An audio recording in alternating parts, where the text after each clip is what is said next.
Bismillahirrahmanirrahim. Assalamualaikum warahmatullahi wabarakatuh.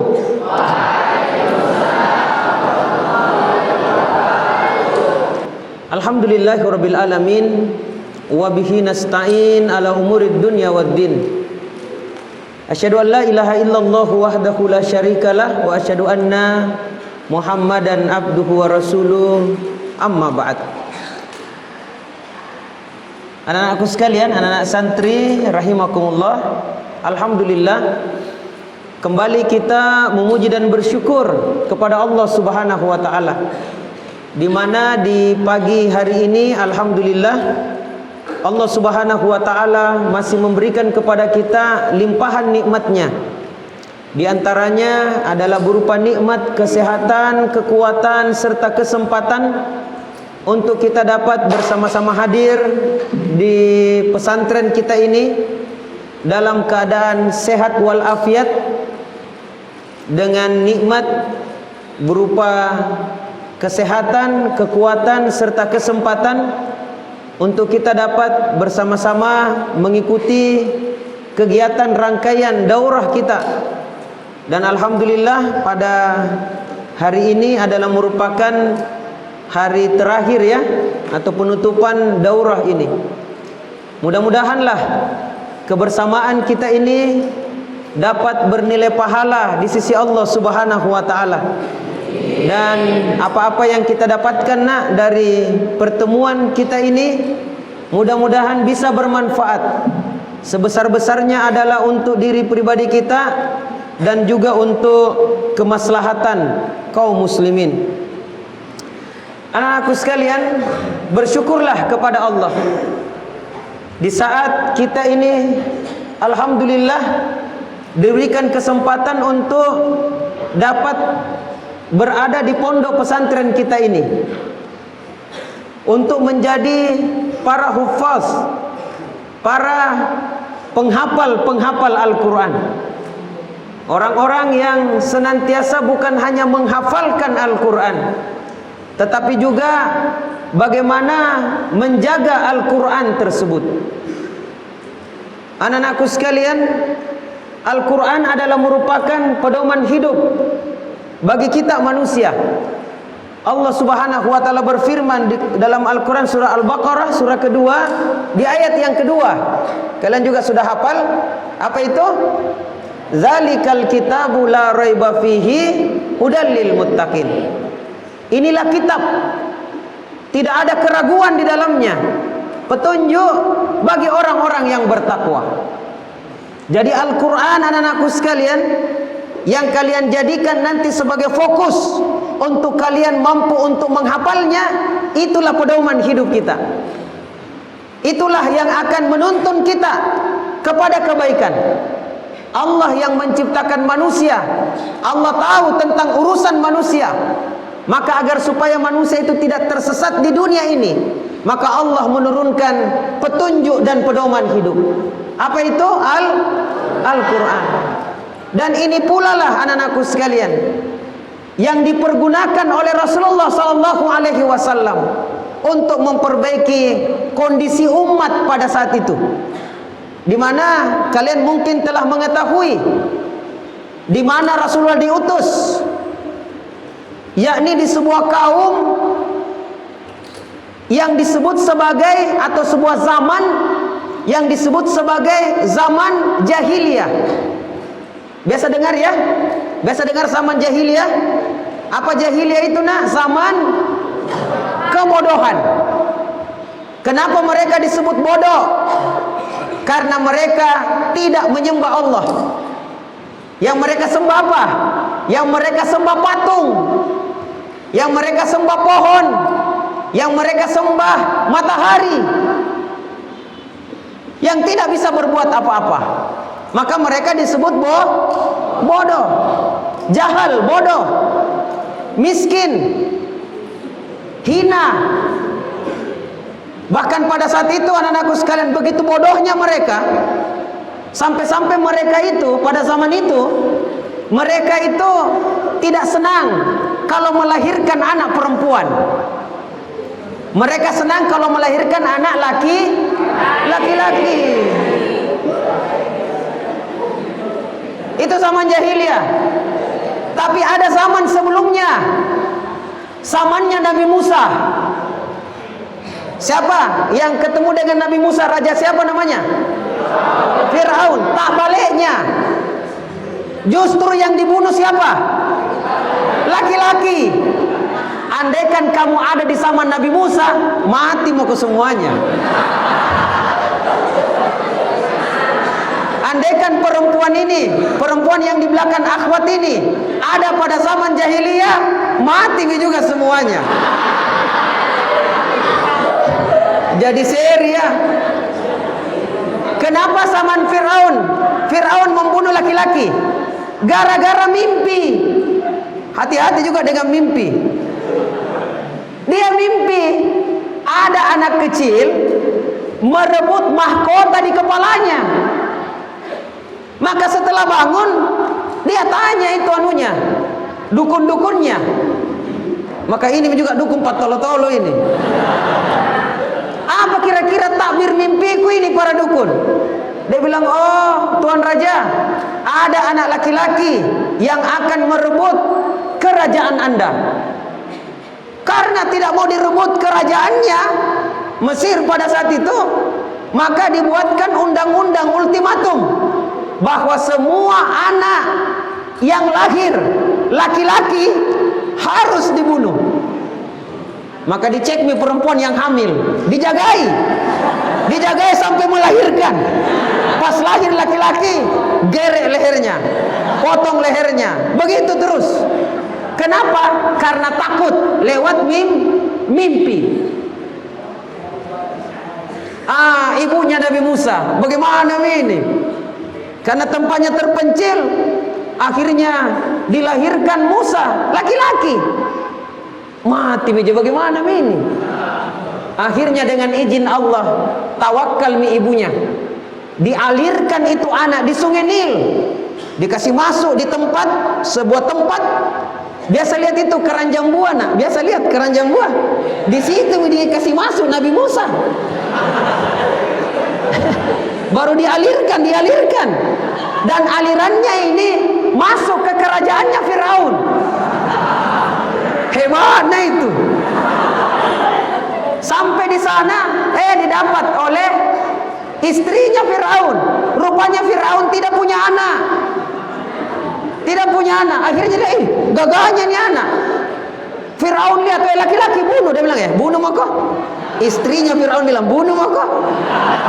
Kau berhadapan dengan saya. Akhirnya Musa besar di Firaun itu. Itu anakku sekalian, syukur kau tidak ada pada saat itu. Kita lahir di era milenial. Mereka bodoh, nak. Kalau zaman jahiliyah bodoh juga. Dianggap laki-laki sumber kekuatan, perempuan kelemahan. Makanya mereka malu kalau melahirkan anak perempuan. Maka pernah ada peristiwa mereka sampai mengubur hidup-hidup anak perempuannya. Ini disebut bodoh. Makanya Islam datang mengangkat derajat perempuan. Islam datang mengangkat derajat perempuan. Bahkan Rasulullah menyebutkan, ad-dunya mata wa khairu mata'iha al-mar'atus solehah. Dunia ini perhiasan, dan seindah-indah perhiasan dunia adalah wanita yang solehah.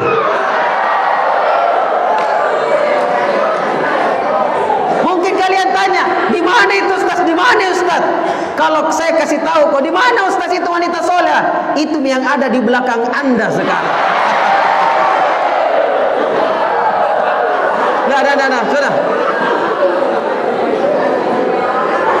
Bahkan yang berikutnya, Rasulullah juga menyebutkan, diangkat derajat perempuan. Disebutkan bahwa surga berada di telapak kaki ibu. Makanya nanti kalau pulang ke rumah masing-masing, nanti kalau libur, cari kakinya mamamu. Kenapa kau cari kakiku, nak? Mau kulihat adakah surga di sini?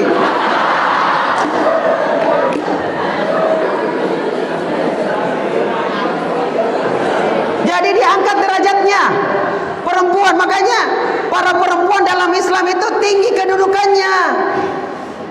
Tinggi nak. Bahkan suatu ketika sahabat ada yang bertanya, wahai Rasulullah, ada bapak dan ibuku.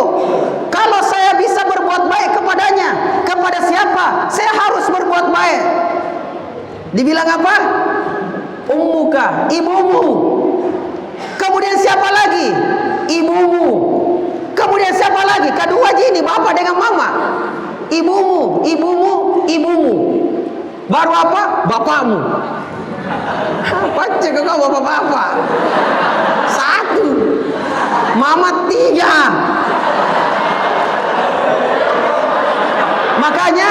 Makanya jangan kau kurang ajar dengan mamamu nak. Jangan kurang ajar. Dan anak-anak begini Ustaz, itu taat dengan mamanya sampai dengan usia 12 tahun ji. Di atasnya 12 tahun potato aimi. Makanya kalau begini mi kurang ajar dengan mamanya. Makanya biasa mamanya bilang, ku tanya ke bapakmu itu. Ah gitu modelnya. Jadi terangkat derajat. Maka dan mereka sama jahiliyah nak. Minuman mereka bukan air begini. Minuman mereka nak ballo. Hamar. Minum, baru mereka minum Ustaz itu bukan skala gelas, bukan skala botol, skala gumbang. Bahkan mereka terkadang mandi dengan itu, sehingga mereka sering berperang nak, baku pukul. Kenapa? Teler mi. Makanya banyak kejadian mereka membunuh saudaranya. Judi itu merebak di dalam, pokoknya kacau sekali. Makanya disebut zaman jahiliyah. Dalam Al-Quran bisa kalian buka juga, ya. Dalam Al-Quran Allah Subhanahu Wa Taala berfirman bahwasanya, coba buka Quran surah berapa itu Ustaz? Aduh, kepala ini. Ada bawa Quran ya?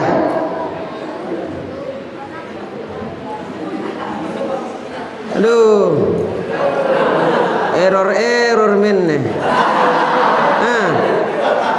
Coba buka Quran surah.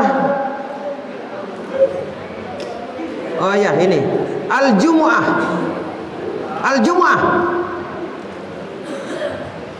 Ayat yang kedua. Huwallazi ba'asa fil ummiyina rasulam minhum yatlu alaihim ayatihi wa yuzakkihim wa yuallimuhumul kitaba wal hikmah wa in kanu min qablu lafi dhalalim mubin. Dialah Allah yang telah mengutus kepada kaum yang buta huruf seorang rasul di antara mereka yang membacakan kepada mereka ayat-ayatnya, mensucikan jiwa mereka, mengajarkan kepada mereka kitab dan hikmah. Sungguh sebelumnya mereka itu dalam kesesatan yang sangat nyata. Jadi umat yang kesesatannya sangat nyata ini, bagaimana caranya diperbaiki? Umat yang bobrok, umat yang rusak ini, bagaimana caranya diperbaiki? Yang Rasulullah lakukan adalah dengan mengajarkan Quran kepada mereka. Kenapa? Kenapa mereka tersesat jalan? Kenapa mereka rusak? Itu disebabkan karena tidak ada pedoman hidupnya. Tidak ada pedoman hidupnya. Bagaimana kira-kira nak? Itu kalau nelayan di tengah lautan ya. Kok kalian bisa bayangkan tengah lautan? Di situ ada nelayan nak, nelayan atau perahu. Tidak ada di situ gade-gade, tidak ada. Kira-kira kenapa dia bisa pulang ke Makassar? Kenapa dia bisa pulang ke Bulukumba di rumahnya? Kenapa dia bisa pulang ke Selayar? Nah di tengah lautan ini tidak ada alamat-alamat jalan. Kenapa bisa mereka pulang? Disebabkan karena apa?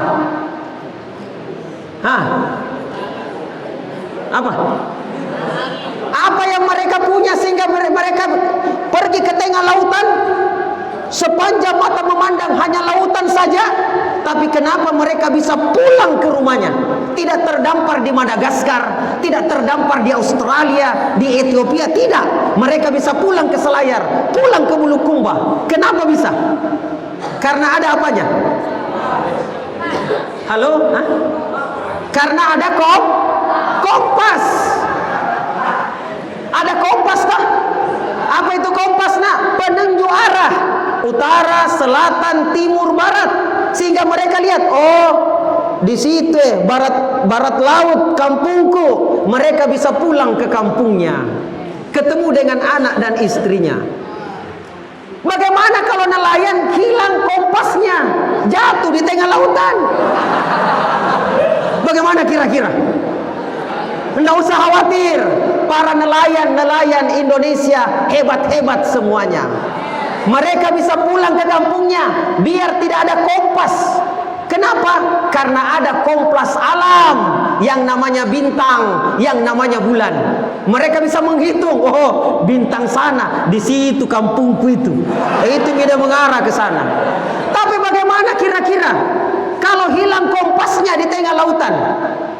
Langit ditutup dengan awan yang pekat. Bintang-bintang tidak kelihatan karena pekat sekali dengan awan. Tidak kelihatan bulan. Ditambah dengan angin yang kencang, hujan yang deras. Tidak ada kompas. Habis juga makanan. Bagaimana nasib nelayan kira-kira?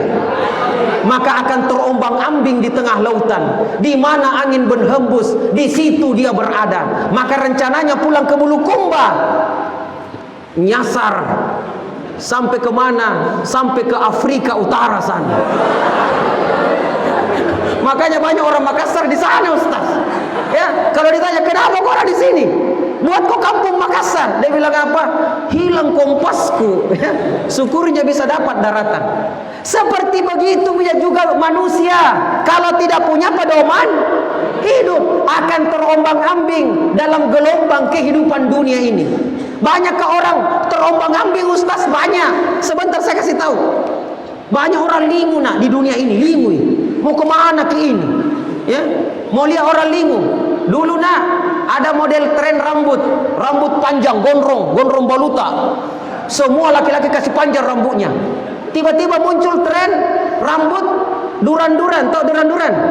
Nah, anda tahu, kau milenial ya. Ini Ustaz tahu ini, ya. Rambutnya itu apa? Ada kuncirnya di belakang, kayak ekor tikus.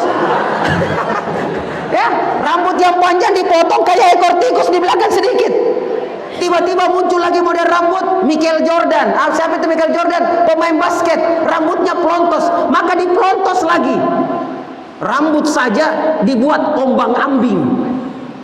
Kacau, nak. Model celana. Dulu ada model celana, model senapan. Jadi model senapan, tahu model senapan? Itu model celana dulu, nak, model Arafik namanya, Ustaz di. Begini, nak, sempit di sini, lebar di bawah. Jadi kalau dia jalan kayak tukang sapu jalanan. Tiba-tiba muncul lagi model celana yang ukurannya 14 cm. Masih ingat, Ustaz ya? Dikasih sempit lagi di sini sehingga biar mau dibuka setengah mati. Banyak robek celananya, anak-anak. Celana saja diombang-ambing. Begitu nih kalau bodoh. Makanya banggalah sebagai seorang muslim. Bagaimana caranya diperbaiki umat yang bobrok ini? Dengan diajarkan Quran kepada mereka. Dengan 3 cara. Apa 3 cara itu? Yang pertama adalah yatlu alaihim ayatihi. Diajarkan apa? Dibacakan kepada mereka ayat-ayatnya. Dibacakan ayat-ayatnya, dibacakan Quran kepada mereka. Yang kedua, disucikan jiwa mereka. Yang ketiga, diajarkan kepada mereka kitab dan hikmah. Itulah yang Rasulullah lakukan. Maka dibacakan kepada mereka ayat-ayatnya, ayat-ayat Quran. Dibacakan.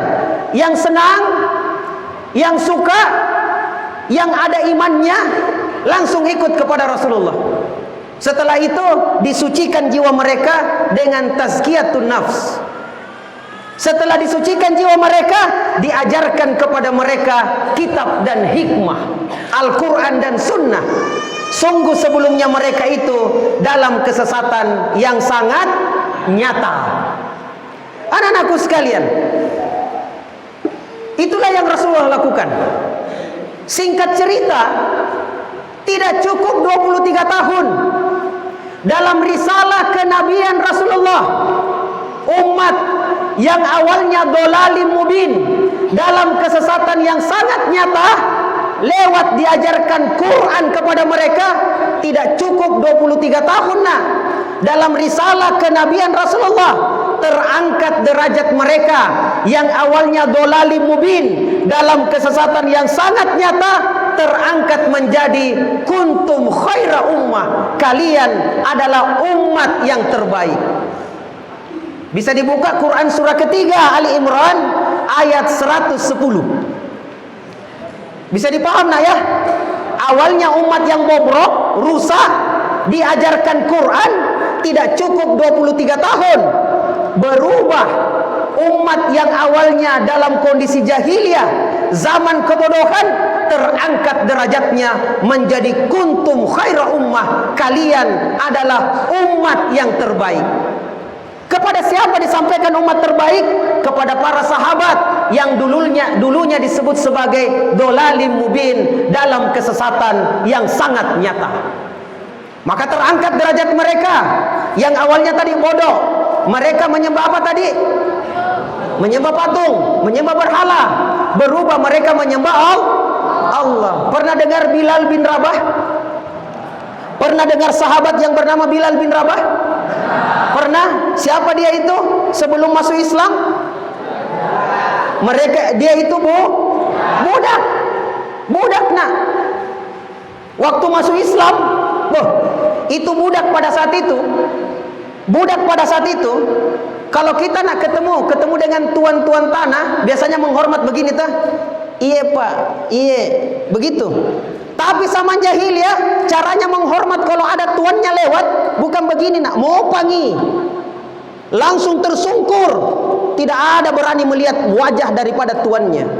Waktu Bilal masuk Islam, semua tersungkur, Bilal berdiri tegak, lewat tuannya lewat. Perasaan ini lain ini. Ada satu orang berdiri. Siapa itu dek? Pas balik Bilal besar badannya. Bilal, kenapa kau tidak mau tersungkur? Saya lewat, saya tuanmu. Apa dia bilang Bilal? Tuan bisa menguasai tubuh saya, tapi Tuan tidak bisa menguasai keimanan saya. Langsung tuannya bilang, kena sihirnya Muhammad ini. Masuk Islam kau tahu? Dia bilang, iya, saya masuk Islam. Saya yang menyembah Allah, saya tidak menyembah manusia. Langsung, pengawalku, pukuli dia.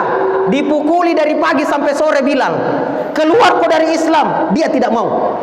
Diinjak-injak, dia tidak mau. Begitu izahnya, begitu kuatnya setelah masuk Islam. Inna dina indallahil Islam.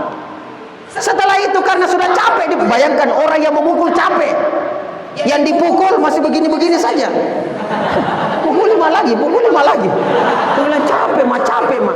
Karena capek, diikat kakinya Bilal dua-dua, dihubungkan dengan kuda, kemudian dibaringkan Bilal dan diseret di tengah padang pasir di siang hari.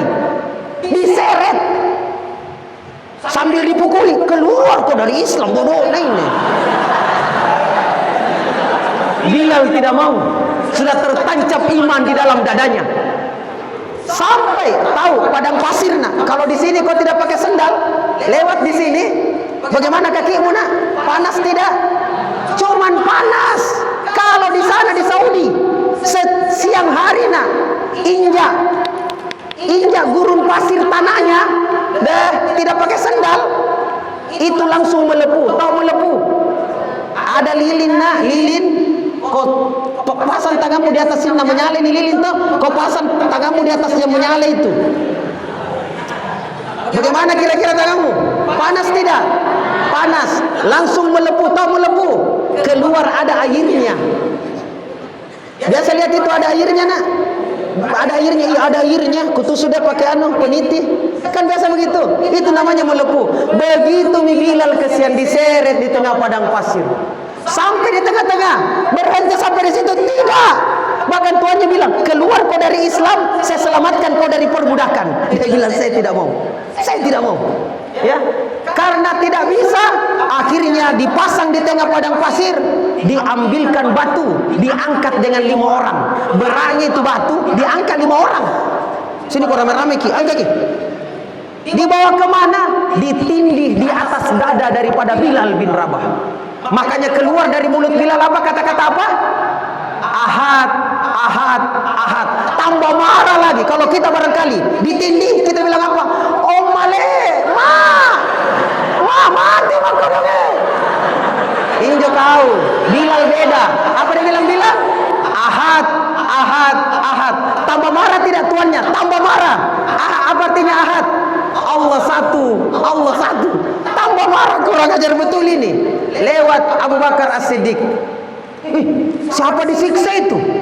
Pas datang kodom Bilal. Tuan, tunggu dulu. Maukah tidak dijual Bilal? Dia bilang mau. Saya ingin jual. Dia merusak nama baik saya. Berapa Anda jual? Anggaplah 2 juta, begitu ya? 2 juta. 2 juta. Langsung Abu Bakar kasih keluar uangnya 2 juta. Cash. Beli. Bebas dari perbudakan, digelindingkan batunya, disapu badannya Bilal yang penuh dengan pasir, disapu dan mengatakan kepada Bilal, Bilal, hari ini kamu dimerdekakan dari perbudakan. Itu tuannya ketawa. Oh, tolong Abu Bakar, orang bodoh. Itu Bilal, andaikan kau minta saya kasih gratis. Kenapa kau minta dibeli? Andaikan kau minta gratis saya kasih. Karena dia telah merusak nama baikku. Apa dia bilang Abu Bakar? Oh Tuan jauh lebih bodoh. Andaikan Tuan bilang harga Bilal 1000 juta, saya akan beli Bilal 1000 juta. Karena keimanannya. Dia bilang, tuannya bilang, iyo di. Andaikan kau bilang tadi 1000 juta. Kenapa 2 juta ji? Akhirnya Bilal dari seorang budak terangkat derajatnya menjadi pelopor Islam nomor 1. Ya, Bilal sebagai apa dia pada zaman Rasulullah? Apa tugasnya? Oh, apa? Muazzin, tukang azan. Tukang azan pada saat itu ada 2. Siapa? Salat 5 waktu Bilal bin Rabah. Ada satu lagi orang buta. Siapa? Abdullah bin Umi Maktum yang azannya itu untuk memanggil orang untuk tahajud. Luar biasa, Bilal. Bahkan Bilal suatu ketika terangkat menjadi seorang gubernur. Dari budak jadi gubernur, tidak pernah masuk SD. Tidak pernah sarjana. Karena Islam bisa mengangkat derajat seseorang. Kenapa terangkat derajat? Lewat Al-Quran. Makanya anakku sekalian, siapapun yang dekat dengan Al-Quran itu akan mulia. Siapapun, jangankan manusia, apapun yang dekat dengan Quran pasti akan mulia. Mau ambil contoh?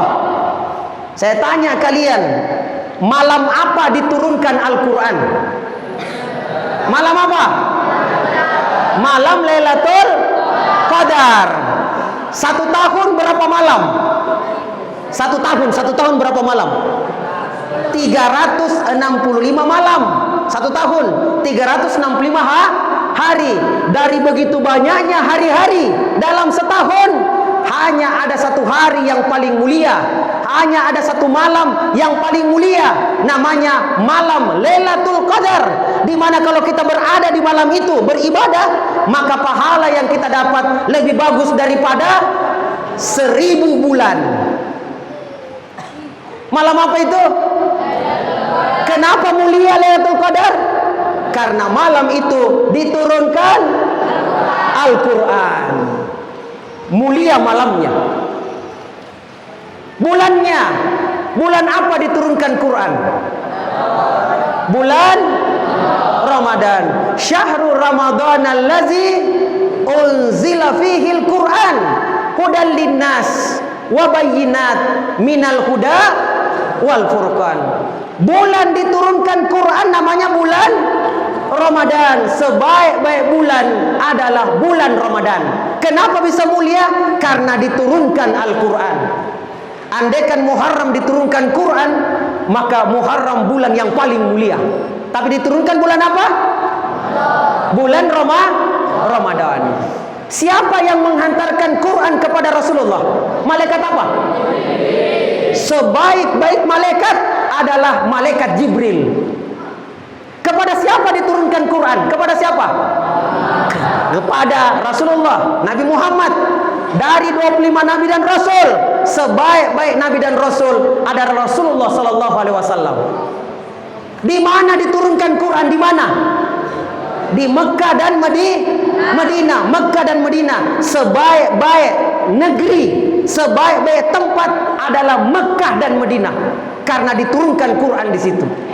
Dajjal bisa datang ke daerah apa lagi nih Ustaz? Belak Bori. Dajjal bisa datang ke Belak Bori. Dajjal bisa datang ke Afrika. Dajjal bisa datang ke Indonesia, Malaysia, Singapura. Tapi Dajjal tidak bisa masuk di dua tempat. Di mana itu? Mekah dan Madinah. Mulia tidak?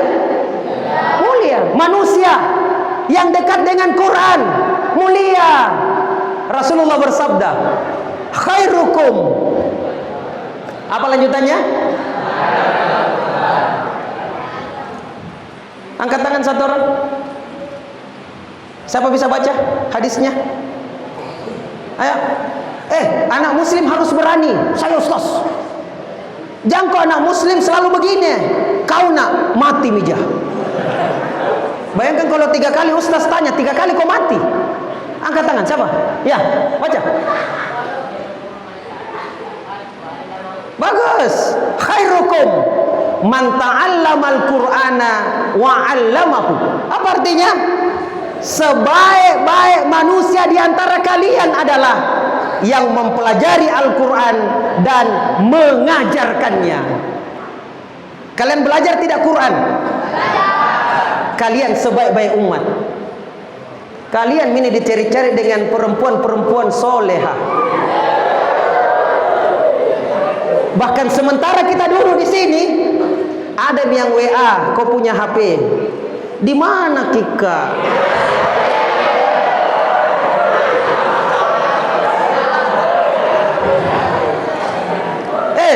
Penghafal Quran loh. Penghafal Quran loh. Nah, baru-baru ini Ustaz, baru-baru ada teman saya ketemu. Dia bilang, saya bilang, di mana Natas sekarang? Alhamdulillah Ustaz, lulus di UNM. Saya bilang, kenapa bisa? Apakah lewat jalur tes? Dia bilang, tidak Ustaz. Lewat jalur apa? Lewat jalur penghafal Al-Quran. Beliau, anaknya ini, Ustaz kita ini, tidak lewat jalur umum, jalur khusus, lewat penghafal Al-Quran. Dia bisa bilang apa? Berapa juz dia hafal sampai dia bisa masuk?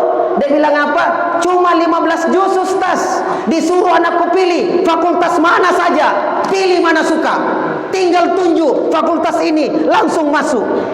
Cuma 15 juz. Dan bagusnya Ustaz, anakku bukan hanya hafal 15 juz, tapi dia hafal 30 juz. Bebas tes. Pernah ada nak di UI. Tahu UI ya? Ada bebas tes Ustaz, lewat penghafal Quran. Ada yang marah, dia bilang, tidak boleh itu. Masa gara-gara menghafal Quran saja dia bisa bebas tes masuk? Mestinya orang lain juga bisa. Apa dia bilang? Ustaz Adi Hidayat, kalau mau ki juga masuk bebas tes, hafal maki juga Quran. Atau kalau mau agama lain, bisa juga mau masuk bebas tes, masuk di kampus, hafal maka juga Alkitabmu.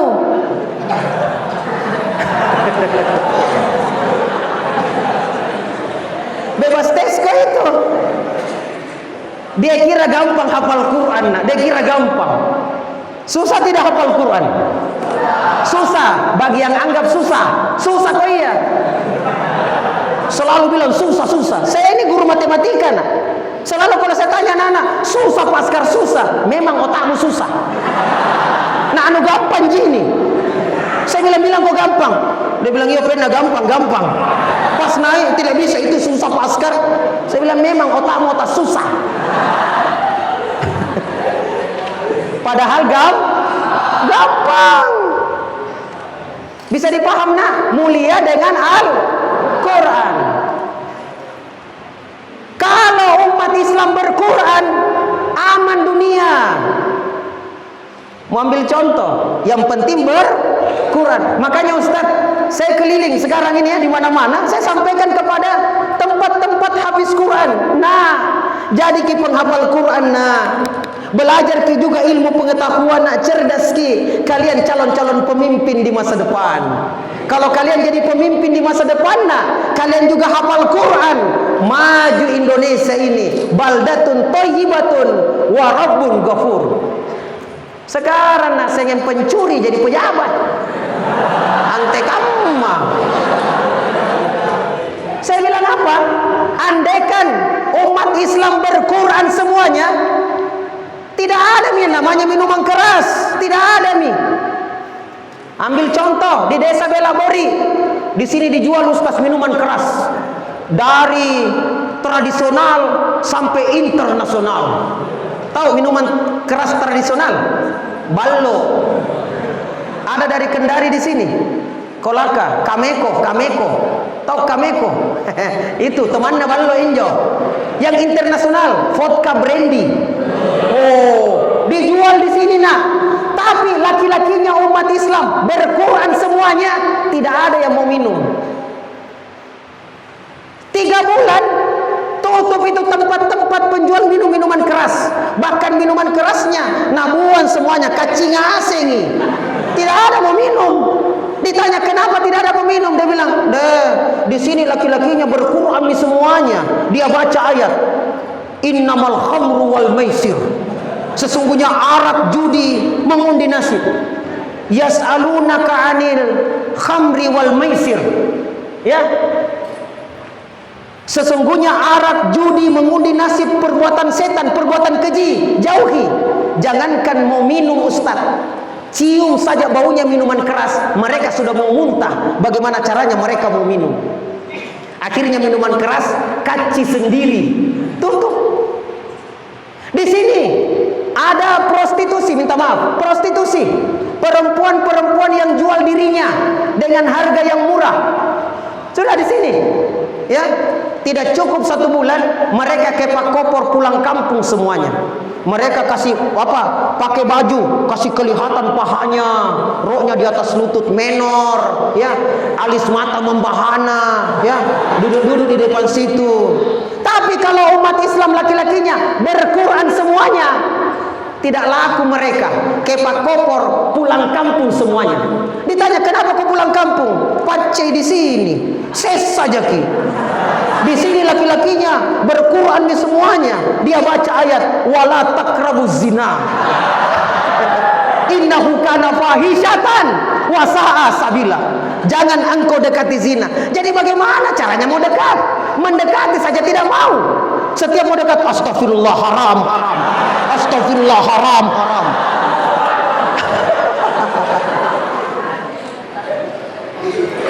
Bubar tidak? Bubar. Kalian keluar nak, lihat perempuan rohnya di atas lutut. Astagfirullah. Itu perempuan bilang, nak cini jingka barang kalian. Akhirnya dia pulang pakai talkum. Kita bilang apa? Alhamdulillah. Sudah pakai talkum mitawa. Kalau berquran, korupsi. Tidak ada berani korupsi. Kalian jadi pejabat. Duduk di kursi pejabat. Tinggal tanda tangan. Datanglah kontraktor. Pak, menangkanlah tenderku. Tanda tangan ini Pak. 2 miliar. Tahu 2 miliar? 2.000 juta. 2.000 juta. Pernah kau lihat uang 2.000 juta? Pernah kau lihat uang 100 juta? Hah? Ini 1.000 juta. 1.000 juta. 2 miliar Pak. Dia bilang saya tidak mau. Dia bilang yang lalu juga bisa ji mau ji. Kenapa kita tidak? Ayo mi menangkan tenderku. Ya. Dia bilang tidak. Pak, biar kita kerja sampai kita mati, tidak akan pernah sampai uang 2 miliar Pak. Kalau gaji murnita, tanda tangan mi. Tidak Pak, ikut ke tender. Ikut ke tender Pak sama dengan yang lain. Tidak ada keistimewaan. Dia bilang, Bapak, apa yang Bapak takutkan? Apakah Bapak takut dengan CCTV? Apakah Bapak takut dengan KPK, polisi, kehakiman? Gampang ji Pak.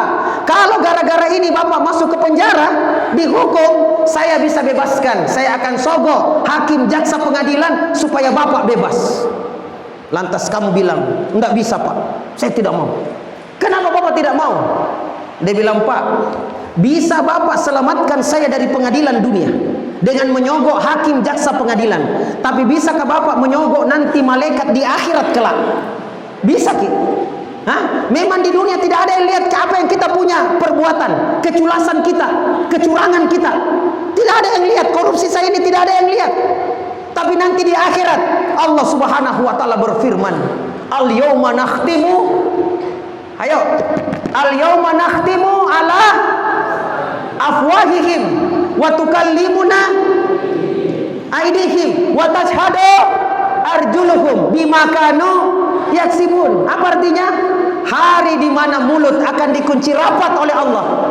Yang berbicara adalah tangan-tangan kita, dan yang jadi saksi adalah kaki-kaki kita dari apa yang dahulu kita lakukan.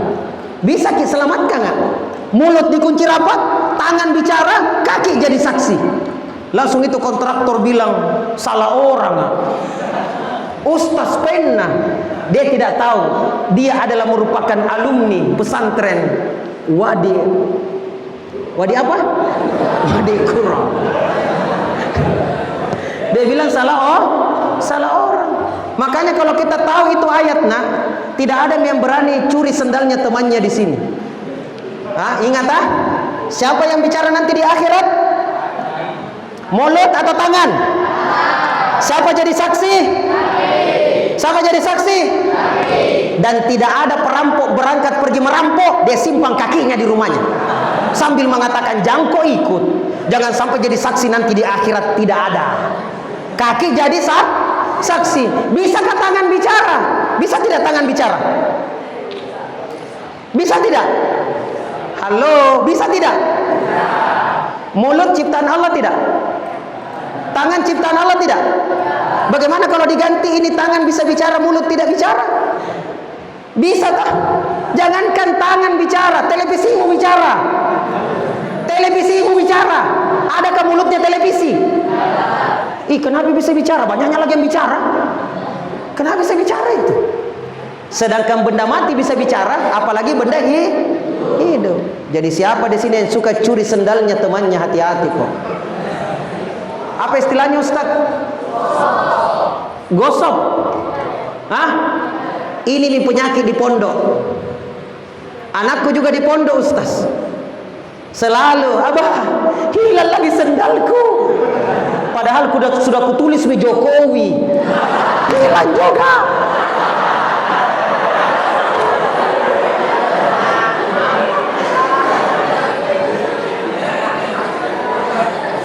Siapa di sini yang suka hilang sendalnya? Siapa kodong. Marah tidak marah Marah ke iya. Baru-baru kita pakai, kita simpan. Pergi buang air kecil. Hilang nih. Mama hilang ya sendalku. Baru anehnya Ustaz, kalau hilang sendal tidak pernah ditemukan. Tidak pernah nih. Sampai kita tamat tidak tahu lari kemana itu sendal. Kayaknya dimakan barangkali dengan anak ini. Tidak ada yang berani ambil sendalnya temannya. Termasuk menzolimi teman. Ada sendalnya temannya nak pakai, sebentar kasih kembali. Datang temannya, mati meja, hilang sendalku, di mana ini, mati meja. Baru nak kasih kembali di tempat itu, dipakai lagi dengan temannya yang lain. Dolali mubin, dalam kesesatan yang sangat nyata. Siapa jadi saksi nanti? Kaki. Makanya kasih kembali memang sendalnya temanmu. Kaki jadi saksi. Kaki bilang, saya saksinya.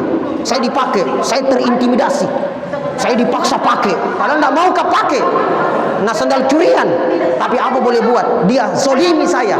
Maka ya Allah, siksa dia sekarang. Hati-hati kok. Kaki yang akan melapor kepada Allah. Saya saksinya. Siapa yang suka curi mangganya tetangganya di sini? Tangan bicara. Siapa yang suka sembunyi pulpennya temannya? Tangan yang bicara. Hah? Siapa yang suka kalau makan ambil lebih daripada makanan yang disediakan? Tangan bicara. Kaki jadi saksi. Tangan bicara. Iya, dia begitu. Mana beda saksinya? Dia bilang, mana beda saksinya? Kaki bilang, saya jadi saksi. Di ayat yang lain, nak, ya Allah, bukan hanya tangan, bukan hanya kaki. Yauma nakhtimu apa? Yauma. Apa ayatnya itu, Ustaz? Sebentar ya. Nanti. Mudah-mudahan saya teringat lagi itu ayat. Jadi itu anak-anakku sekalian, kalau berquran aman dunia. Adakah yang namanya pemerkosaan? Tidak ada lagi. Kenapa? Dilarang berzina. Mau pegang perempuan, astagfirullah. Dosa, haram. Ya. Pas mau lihat perempuan, astagfirullah. Ya, mana itu?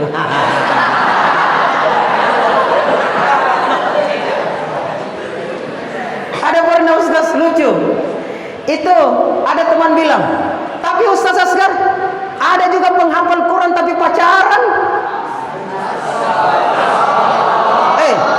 Dia hafal Quran pacaran. Saya bilang wajar. Karena laki-laki pasti suka dengan perempuan. Tapi penghafal Quran, Ustaz, penghafal Quran. Saya bilang apa? Dia cuma penghafal Quran, tapi dia bukan hafiz Quran. Tahu hafiz Quran? Hafiz Quran bukan hanya penghafal Quran, tapi dia bisa menjaga Al-Quran lewat adab-adabnya. Saya bilang, bayangkan ngerinya ya, kalau dia sementara bonceng pacarnya, si penghafal Quran bonceng pacarnya, sambil dia bilang, dek, buka ke Quranmu nah, sambil saya murajaah. Penghafal Quran. Baru dia baca nih, sudah mi dek, sudah mi? Iya, sudah. Oke. Wala taqrabuz zina. Kacau Belanda. Kacau.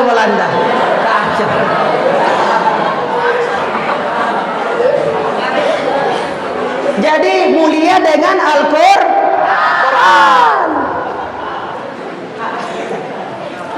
Jadi kalian ini jangan hanya sebagai penghafal Quran, tapi penjaga Al-Quran.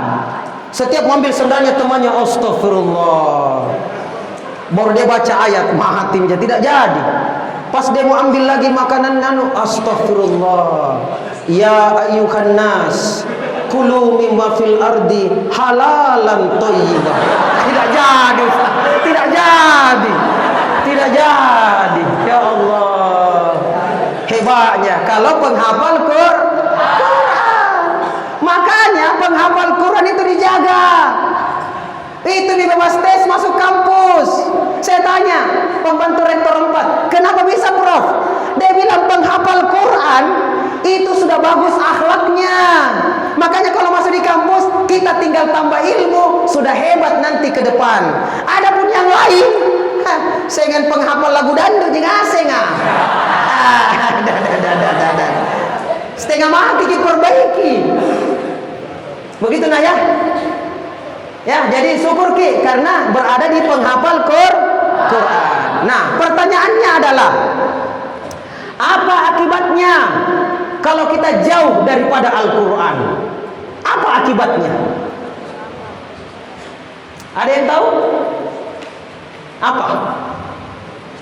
Tidak tahu, Ustaz. Tidak usah khawatir nak.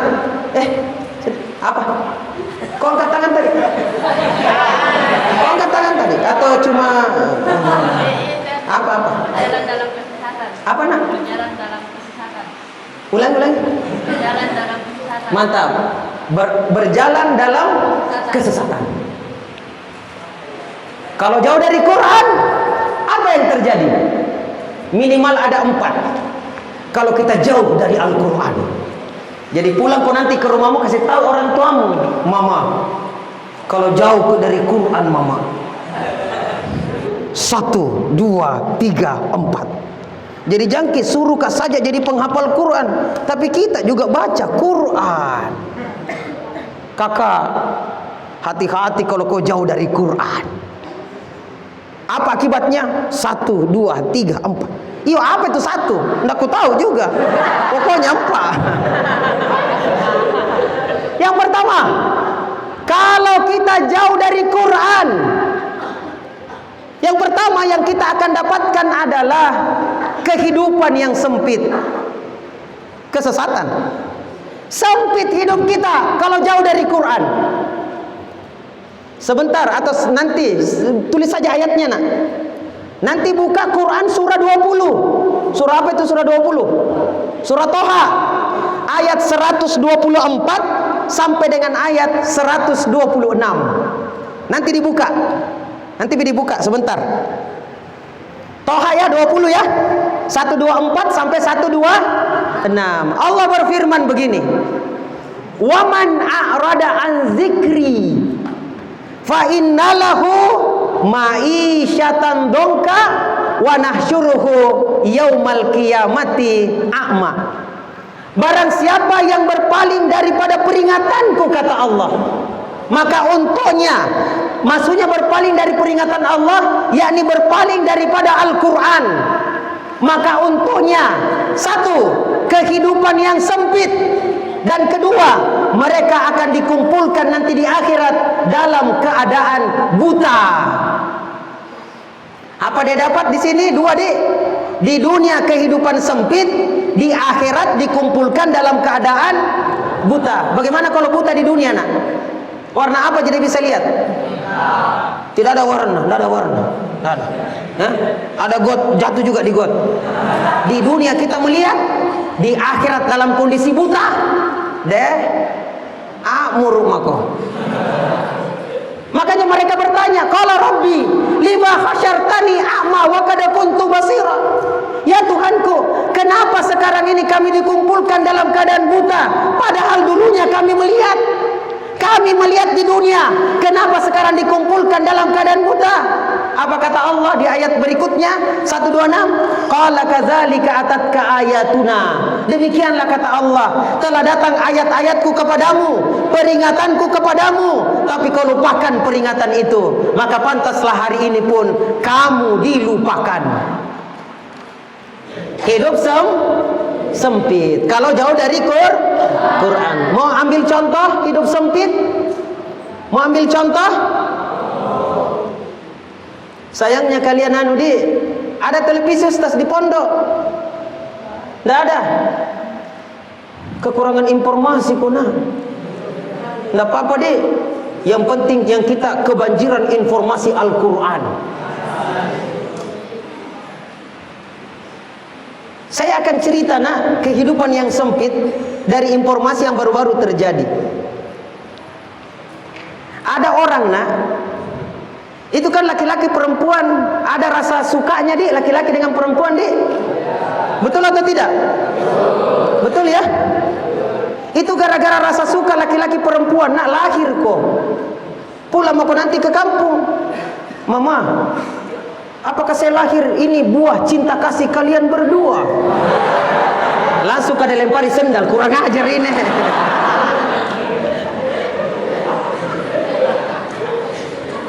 Ya ayyuhan nas, inna khalaqnakum min sakarin wa unsa. Wahai manusia, sesungguhnya kalian dijadikan dari laki-laki dan perempuan.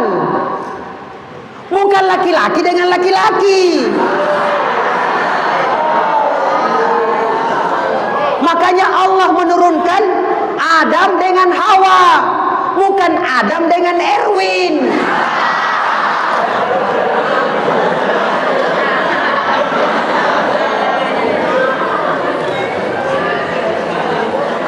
Hei, itu kalau ada ayam jantan jantan ketemu dengan ayam jantan, apa yang terjadi?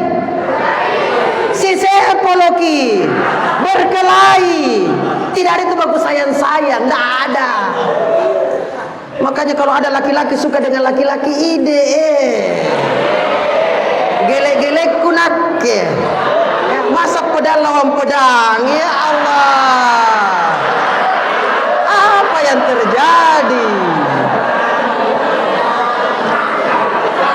Tidak boleh ya, tidak boleh ya. Perempuan dengan perempuan tidak ada yang terjadi. Apa itu perempuan dengan perempuan, namanya apa?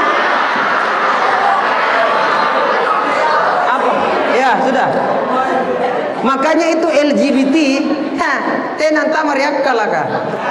Itu mi orang dolalim mubin, dalam kesesatan yang nyata. Itu kalau laki-laki perempuan nak menikah, kalian nanti menikah ya, suatu ketika, jangan kok sekarang. Belum lurus bikin cimu mau menikah. Pulang ke kampung mama, nikah. Oh ya, belum lurus kencimu. Nanti bina, hafal Quran pokok dulu. Ya, lanjut dulu sekolah tinggi-tinggi. Nanti sudah berisi, baru menikah. Itu yang mantap. Coba menikah laki-laki perempuan. Sudah saatnya ya menikah. Di pelaminan, di foto. Ceklik. 30 tahun ke depan, di foto ulang. Lengkap dengan keluarganya, anak dan cucu-cucunya. Berapa yang muncul 30 tahun ke depan? 52 orang. Dari 2 menjadi 52. Kenapa? 12 anaknya, 38 cucunya. Rame tidak? Rame tidak? Rame. Tapi coba kalau Adam dengan Erwin tadi menikah.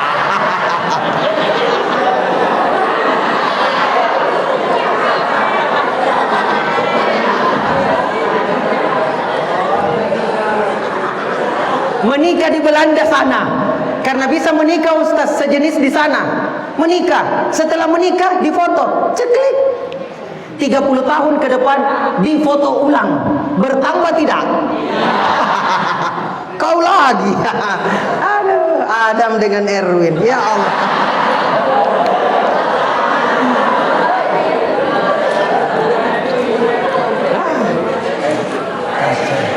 Nah sudah, menikahlah. Halal tidak ini kalau sudah menikah? Halal. Maka halal jalan kemana-mana dengan istri, aman ya. Pakai mobil, istri di samping, aman. Tidak ada yang cerita-cerita. Tapi coba kalau yang dia bawa selingkuhannya, pacarnya, penghafal Quran ini kau ya. Dia bawa pacarnya. Siapa itu nak bawa? Itu nak bonceng. Pacarnya. Gele-gele orang lihat. Ya. Sempit. Baru-baru ini ada kejadian. Suami istri, ya, ini suaminya selingkuh dengan perempuan lain. Karena begitu cintanya dengan perempuan lain ini, padahal tidak halal. Yang mana yang halal tadi? Yang suami istri. Akhirnya dia bilang begini, kubunuh saja istriku supaya kita bisa berdua nanti. Ya. Dia apa yang dia lakukan? Naracuni, tidak mempan. Nasantet, tidak mempan. Ya. Nah curi lagi masuk ke dalam, tidak mempan. Terakhir nak tembak lewat penembak bayaran. Ditembak 2 kali perutnya, tidak mati. Kak balan ini perempuan.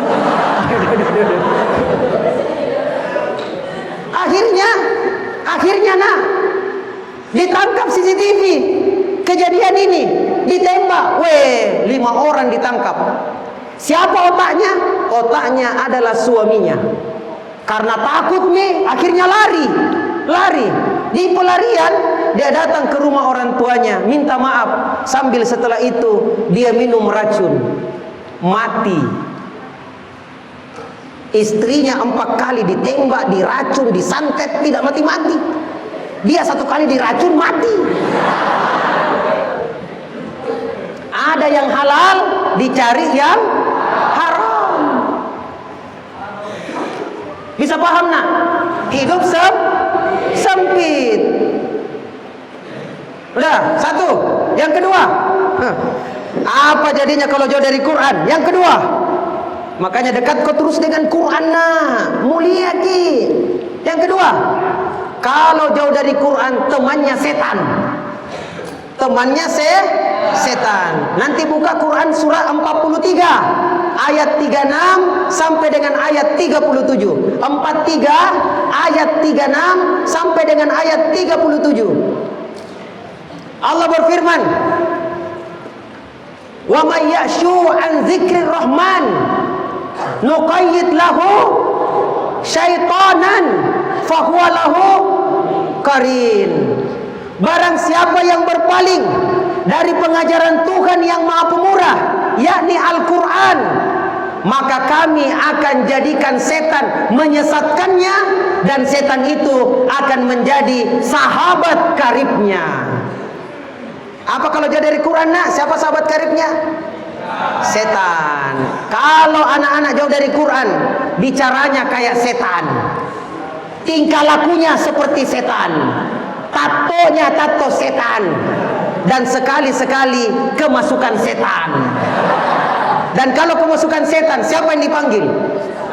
Kalau kemasukan jin anaknya, siapa dipanggil? Ustaz.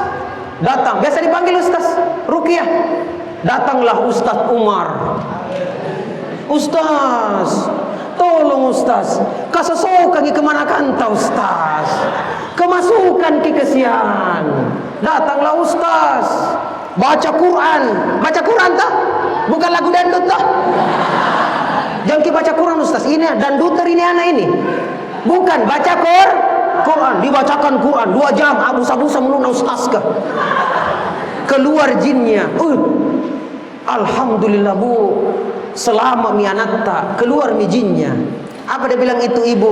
Syukran Ustaz. Ustaz baca Quran 2 jam, busa-busa mulutnya. Syukran Ustaz. Padahal itu ibu kalau pergi dokter baru mendaftar 400.000. Baru mendaftar di dokter, belum diperiksa 400.000. Belum diperiksa, setelah diperiksa ada obat, dibeli lagi obatnya. Belum tentu sembuh. Ini sembuh, keluar jinnya. Syukran Ustaz. Terpaksa Ustaz bilang, afwan, pulang nih. Baru 5 menit di motor, ada lagi deringan telepon. Pas diangkat, Ustaz, kembali lagi Ustaz, datangi lagi. Ustaz bilang, kalau saya kembali lagi ini, sempat syukran kedua lagi. Temannya setan. Tidak ada itu nah anak-anak mau balap-balapan liar. Teman-teman, sebelum kita balap-balapan liar, mari kita tahsinul qiraat terlebih dahulu. Enak.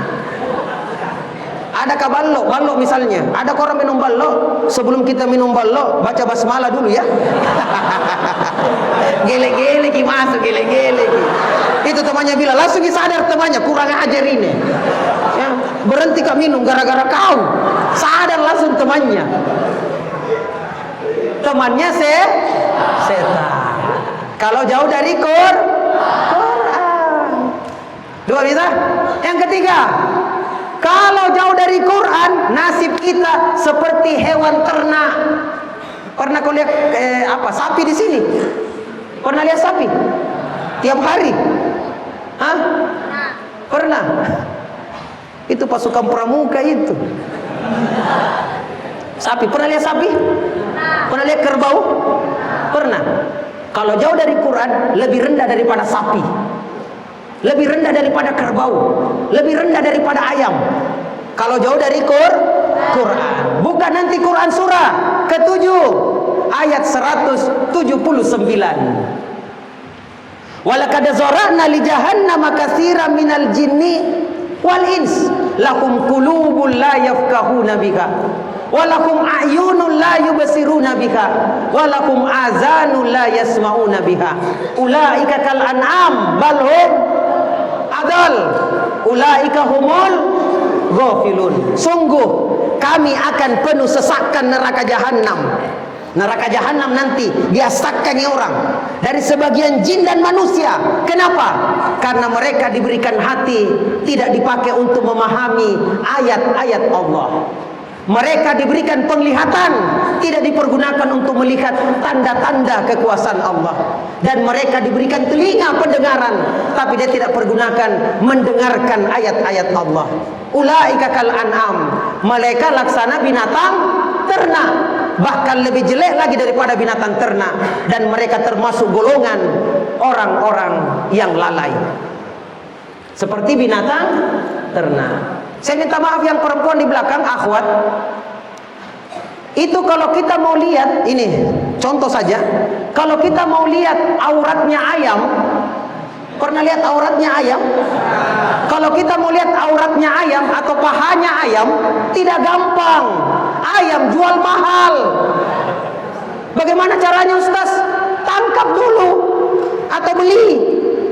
Setelah kita tangkap atau beli, apakah langsung terlihat pahanya? Belum. Potong dulu. Ayam tidak berani dilihat auratnya, tidak mau dilihat auratnya sebelum dia meninggal dunia. Dipotong dulu. Setelah dipotong mati, sudah kelihatan auratnya? Belum. Harus dimasak dulu. Dimasak. Tujuannya untuk apa? Tujuannya untuk dicabut bulu-bulunya. Jual mahalnya jokau ayam ya. Dicabut bulunya. Setelah ditercabut bulu-bulunya, sudah kelihatan auratnya, pahanya? Belum, karena dia masih pakai baju dalam. Terpaksa dicabut lagi baju dalamnya. Setelah dicabut baju dalamnya, baru kelihatan pahanya yang mulus itu. Mahal tidak paha ayam? Mahal. Minimal 12.000 harganya. Ya, harus diapa dulu? Dibeli, dipotong, dimasak, dicabut bulunya, dan dibuka baju dalamnya. Tapi sekarang untuk lihat aurat perempuan, gampang tidak? Lihat paha perempuan sekarang gampang tidak? Keluar mako, langsung hilang 40 hafalanmu. Gampangnya kelihatan aurat perempuan. Adakah perempuan marah-marah? Kucolok matamu. Memangnya saya lebih murah daripada ayam? Kita bilang, nah kita jangan kasih lihat, Kak. Pernah dengar cerita Imam Syafi'i hanya lihat betis perempuan hilang 40 hafalannya. Dan dia harus ulangi 40 hari lamanya untuk kembali hafalannya itu. Pernah dengar? Nah, lihat paha perempuan 40 hafalannya hilang. Sekarang ini jangankan paha, lebih daripada itu kita lihat tidak ada hilang hafalanta. Karena memang tidak ada hafalanta. Maka penghafal Quran gaddul basar, tundukkan pandangan. Astagfirullah, astagfirullah, astagfirullah. 40 hafalanku hilang.